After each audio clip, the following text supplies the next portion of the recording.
Okay, so ito. Susubukan natin i-set up muli ating solar. Ang dami. Mabubot. Ayan po.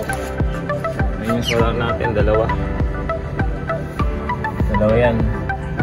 Dalawang 100 watts. Tapos, ito yung mga gamit natin. Ito, ay nalalaglag. Ito yung mga breaker ko. Wait lang. Ito yung mga breaker ko. Ito ay AC breaker. At ito ay DC breaker. Ito ay mga DC na ilaw. Ito. Ayan. Yung ating ang tawag dito, inverter. Pure sine wave. Yung ating LVD or low voltage disconnect. Tapos ito yung magiging terminal natin ng DC. Ayan yung at ito yung unang-una kong solar charge controller. At ito ay ito ay watt meter. So, saan natin ko sinecheck yung ano, itong kakabit talaga natin. Okay. So ito yung SCC natin, pero hindi siya katulad itong luma. Katulad niyan, mas maganda to. O, umulan lang, bumabagyo, kaya hindi ko pa ma-setup. Ito yung mga wiring natin, no? Dami. Ayan.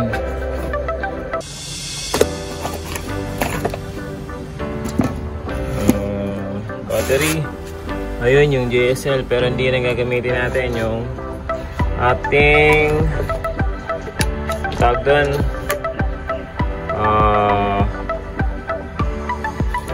yung LiPo 4 natin. Yun ang ating ilalagay. So yan, pinapakita ko lang sa inyo kasi yung susunod natin video magsiset up tayo muli. Ililipat ko po kasi yung aking solar. Kasi lilipat po kami ng bahay. Hindi naman, bababa lang actually circuit breaker ko. Okay, so magawa tayo nyan. So dalawa ilaw, no? So yun yung solar natin, dalawa na watts. Hindi kasi, ayan, no? So yun nga. Okay.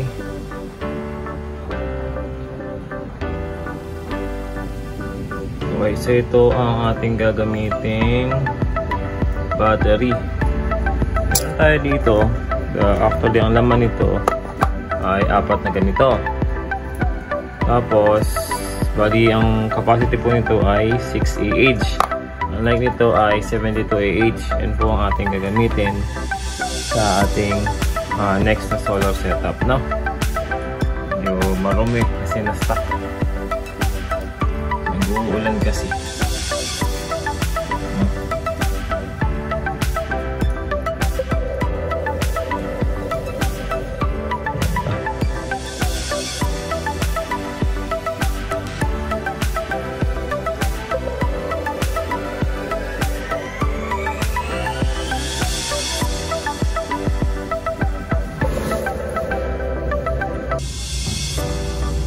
Pinakikita ko lang sa inyo kung yung mga gagamitin natin susunod natin solar setup sa next video.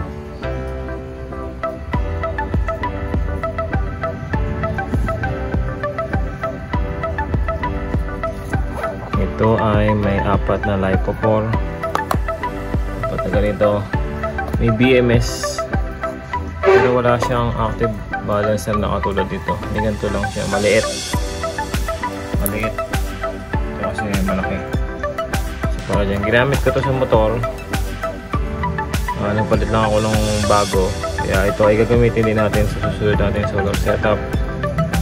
Siguro dalawang setup, isang SCC na yung maliit. Kasi dito natin gagamitin yung isang SCC o solar charge controller.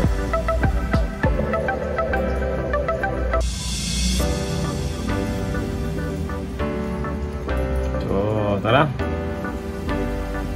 wait na lang po yung next video natin. Ito po video natin.